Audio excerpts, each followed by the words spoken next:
The week of December 1 to 5 on Days of Our Lives does not ease viewers into the drama. It hurls us straight into a storm of disappearances, betrayals, rising danger, and a chilling reunion at Bayview no one saw coming. And while Salem celebrates a brand new engagement, a returning villain threatens to destroy it before the vows are even written. Everything this week is connected.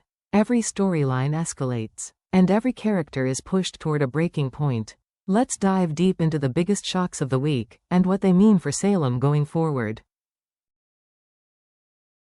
Chad DeMera was meant to walk through the doors of the Horton home carrying a pie and a tired but grateful smile. The kind of simple, peaceful moment he desperately needed after months of DeMera chaos. Julie left him a cheerful voicemail, full of warmth and hope, practically begging him to spend Thanksgiving surrounded by family. Jennifer tried to stay optimistic, assuming Chad was simply choosing to give Thomas extra attention or maybe just taking a quiet moment for himself. But as the hours pass, the comforting narrative begins to crumble. Because the truth is far worse than anything they imagine. Chad never decided to stay away. He never chose solitude. He never opted out of Thanksgiving. He never had a choice at all. By the time Julie's message even reached his phone, Chad was already deep underground, bound, trapped, and helpless inside the DeMera crypt, an ancestral tomb that has witnessed more darkness than most characters in Salem could fathom. And now, while the Horton family passes mashed potatoes and tries to keep spirits high, something far colder is unfolding beneath their feet. Julie, ever intuitive, ever emotionally tuned, feels it first. This isn't just someone missing dinner. This isn't Chad being forgetful or overwhelmed. This is the kind of absence that comes with a chill, the kind that whispers danger. Jennifer keeps offering explanations. Maybe he wanted space. Maybe Thomas needed him. Maybe he didn't want to show up late.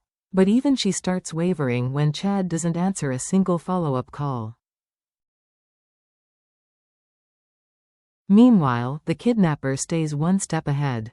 From Chad's phone, a message is sent. A convenient lie, a pacifying excuse, just enough to delay suspicion. But Julie feels the truth in her bones, a sensation that longtime viewers know to trust. There's fear in the silence. There's hesitation in the fake messages. There's a wrongness that grows heavier with every passing minute. And the tragic irony? While Julie starts to worry, while Jennifer debates calling Abe, while the Horton table fills with whispers, Chad is not only captive, he's waiting for something he doesn't yet know is coming. Because the crypt is about to gain another prisoner. The disappearance isn't just personal. It's the beginning of something bigger, darker, and far more calculated.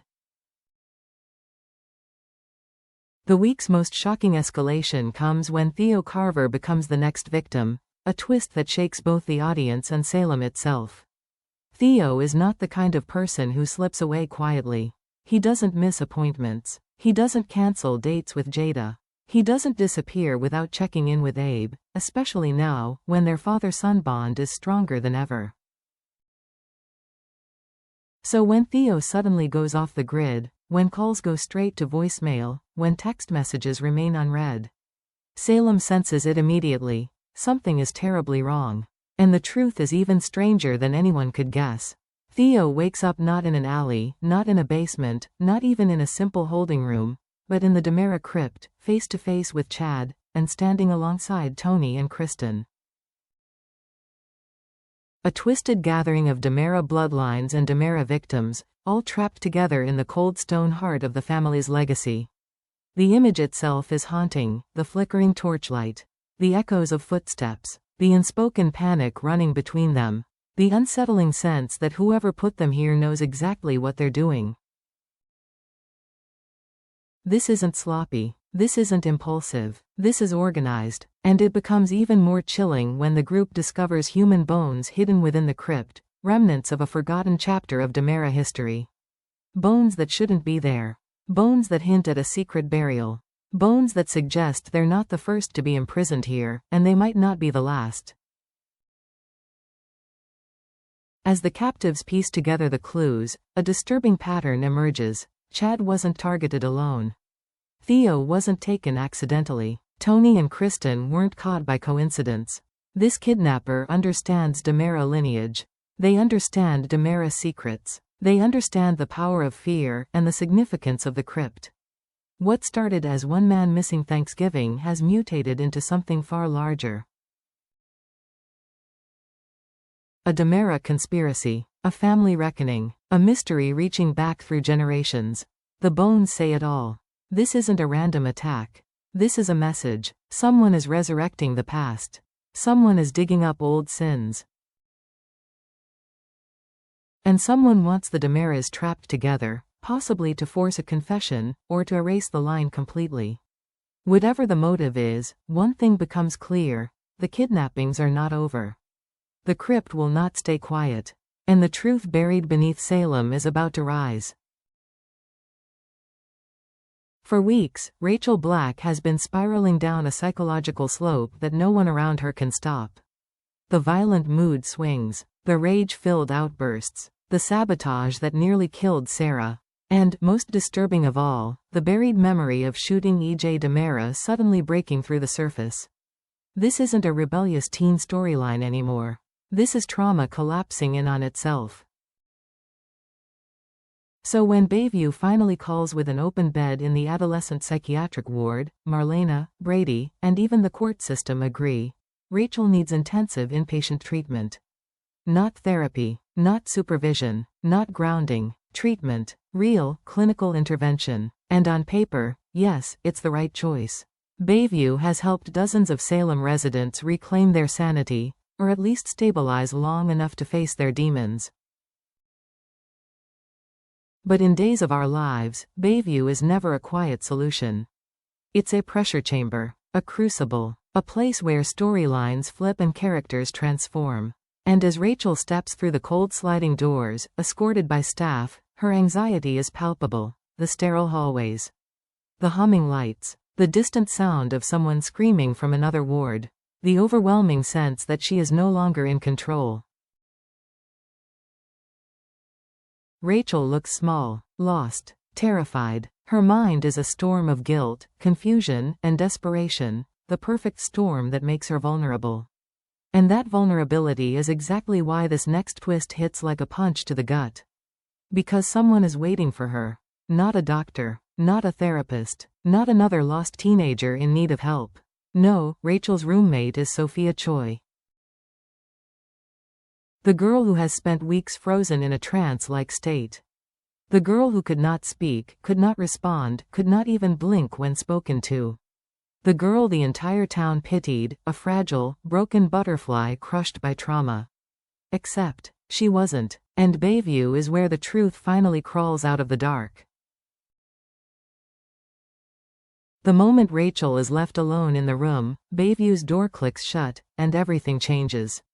Sophia moves, slowly at first, deliberately, almost as if stretching muscles she hasn't used in years. Rachel gasps, she's seeing a ghost rise.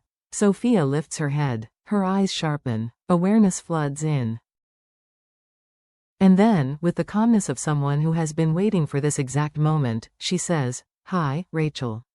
It's not nervous. It's not confused. It's not the voice of a traumatized girl slowly returning to consciousness. It's steady, cold, confident. Rachel freezes, horror pulsing through her veins. Because this isn't a recovery. This is a reveal. Sophia's trance was an act. Every unresponsive stare, every limp movement, every moment of silence that tricked doctors, detectives, and even Marlena herself. All of it was calculated. Sophia wasn't broken. She was observing. She was collecting information. She was learning exactly how people react when they believe she's helpless. And now that she's safely tucked inside Bayview, with no cameras, no parents, and no Salem eyes watching her, she drops the mask entirely. The room feels smaller, darker, more dangerous. Rachel stammers, trying to understand what she's witnessing, but Sophia doesn't give her time. She leans in, voice low and icy. "You have to keep my secret." Not a request, a command. In that moment, Sophia becomes something entirely new, not a victim, not a patient, but a manipulator with terrifying clarity. And Rachel? She is the worst possible target. Rachel is fragile, emotionally unstable, crushed by guilt, hungry for connection, desperate to protect anyone who seems broken, because she herself feels broken too. Sophia sees all of that. She reads Rachel like a book. And she uses it immediately. She knows Rachel is terrified of being blamed for EJ's shooting. She knows Rachel is terrified of disappointing Brady. She knows Rachel believes she ruins everything she touches. And Sophia twists those fears into leverage. This reveal isn't just a shock. It's a turning point, a catalyst, a psychological fuse that, once lit, could send Rachel into a darker, more unstable arc than she has ever experienced. Because in Bayview, Rachel isn't getting help. She is being recruited, influenced, shaped. Sophia is not a healing presence. She is the spark that could ignite Rachel's worst impulses, and Salem has seen what those impulses are capable of. This isn't the return of a troubled girl. This is the birth of a villain duo. A partnership built on fear, manipulation, and secrets. And Bayview, a place meant for healing, may become the birthplace of Salem's next nightmare. Across town, while kidnappings and crypt mysteries shake the adult world, the teen storyline takes a sharp emotional turn of its own, one that feels quieter, but in many ways just as explosive. For Holly Jonas, everything in her life feels unstable right now. Her family is fractured, her sense of identity is shifting. And her relationship with Tate Black is the one thing she thought she could rely on. Until now, Holly discovers that Tate is failing his classes, not just slipping a little, but in true danger of flunking out of Salem U unless he pulls off a miracle during finals week. And when she confronts him, she doesn't come in softly, or gently, or lovingly. She comes in hot. Holly snaps, scolding Tate for not taking school seriously, for wasting time, for letting things fall apart when he should be stepping up. But beneath her raised voice and pointed accusations lies something much more raw, fear. And she masks that fear with attitude, sarcasm, and frustration, the emotional armor she's developed every time life feels like it's spinning out of control. Because Tate's failing grades aren't just a school problem. They're a symptom of something deeper, a relationship built on shaky ground. Holly sees Tate slipping, and part of her panics, not because of the grades, but because she knows how fragile everything between them already is. She's been losing control of her own life for months, and Tate was supposed to be her one stable point. Now, even he's starting to crack. This December arc isn't just about academic trouble. It's about two teens dealing with adult-sized pressure and projecting their fear onto each other. And Holly's explosion at Tate is only the beginning. Because when young love collapses under stress in Salem, it never collapses quietly. In the middle of kidnappings, psychological manipulation, and Bayview mind games, Salem is granted one bright, uplifting storyline, or at least, it appears that way. Leo Stark proposes to Javi Hernandez. And Javi says yes. For a moment, it feels like pure joy. Two men in love, laughing, crying, embracing, a celebration of hope, of healing, of second chances. Leo, who has spent years searching for real connection, finally believes he's found it. And Javi, after a life full of complicated family shadows, finds comfort in Leo's chaotic but genuine heart. They jump immediately into wedding planning. Guest lists, color palettes, wild ideas that fit Leo's dramatic flair. Calm, warm touches that reflect Javi's sincerity. It's sweet. It's wholesome. It's almost too perfect. And that's exactly the problem. Because perfection in Salem never lasts. A shadow lurks just off-screen, Dmitri von Leuschner. His return threatens to upend everything Leo has built.